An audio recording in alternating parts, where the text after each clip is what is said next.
My name's Chris Lipp. I'm pastor of missions here at McKinney. It's a tremendous role to get to serve in because I'm helping to help people at McKinney connect with what God's doing around the world. And on this occasion, we're sending a short-term mission team to Italy. I'm Chris Freeland. I'm the pastor of young adults at McKinney Church. I work with young married couples and then also with the young singles ministry. We take a message that is simple and yet profound. Jesus loves me, this I know, for the Bible tells me so. It's so profound that we will mine its depths for the rest of our life, and yet simple enough for a child to understand. My name is Ryan Turner. I've been here in Florence for 2 years. I am a graduate of Louisiana State University, born and raised in South Louisiana. So what the mission teams allow us to do is basically extend our reach. And they go out and talk to people, gauge their spiritual interests, and basically find people that we call hearers, people that are willing to engage in spiritual conversations. I'm Aubrey Slaybaugh, and I work at an architecture firm. We design K-12 schools. Been doing that for about a year. And I'll be honest, one of the reasons I wanted to go to Florence was because I love the architecture and wanted the opportunity to go to Italy, but it had also been about 5 years since I'd been on a missions trip, and I just wanted to be reminded of the work that God is doing globally.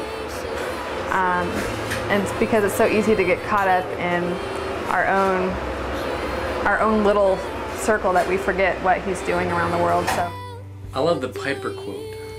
He says, missions exist because worship does not. I think it's Piper. The idea is that we were made to worship the Lord.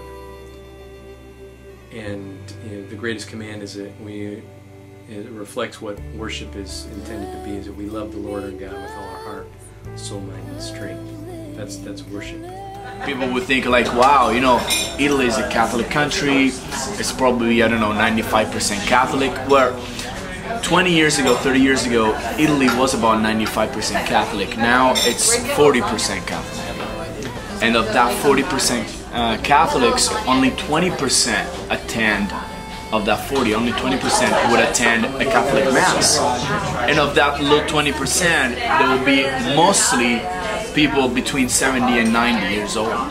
So our whole generation today, the teenagers, the young adults, the singles, the couples, are so disgusted by the Catholic Church that have no desire whatsoever. Most of them have been abused physically, sexually by priests. What we hear on the news, it's 1% of what goes on in the Catholic Church in these countries. One of the unique challenges of what we're hoping to do is discussing Christianity with people who are jaded towards Christianity because of the way that they feel Christianity has been used to gain power and to oppress people throughout their life. If we ride into Italy with this attitude that is so often attributed to Americans as being know-it-alls, who are arrogant and who feel as though they have all of the answers without any ability to have a dialogue or a conversation with people about issues of truth, then we fight a losing battle, and in the end we defame the name of Christ more than we point people to a reality of a relationship with Jesus Christ. Italy is an amazing country. I didn't come because I love art. I didn't come because I knew the language. I just kind of showed up because I wanted to live overseas and learn a new language.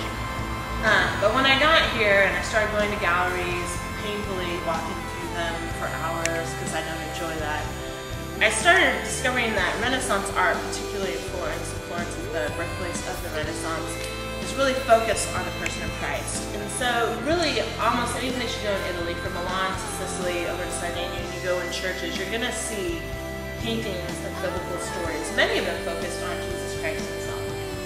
And while Christ is very real and evident in many churches, he is foreign in daily life to the Italian culture. What happened in Italy is that through the following centuries after the rise of the Reformation didn't start here until later. They moved to Germany, Switzerland, France, So the Catholic Church still today has a hold on the people, because it's not just church and religion, it's culture now. So you're Catholic because your family is Catholic, it's part of who you are, it's your DNA as an Italian. So for us now to start a ministry that breaks that down and makes them understand that it's not about religion, it's not about institution, it's about a relationship with Christ, and explain to them who Christ really is and not who you think he is because of what you've been told, makes our work really hard. And that's why Christianity is below, 0.5% here in Italy.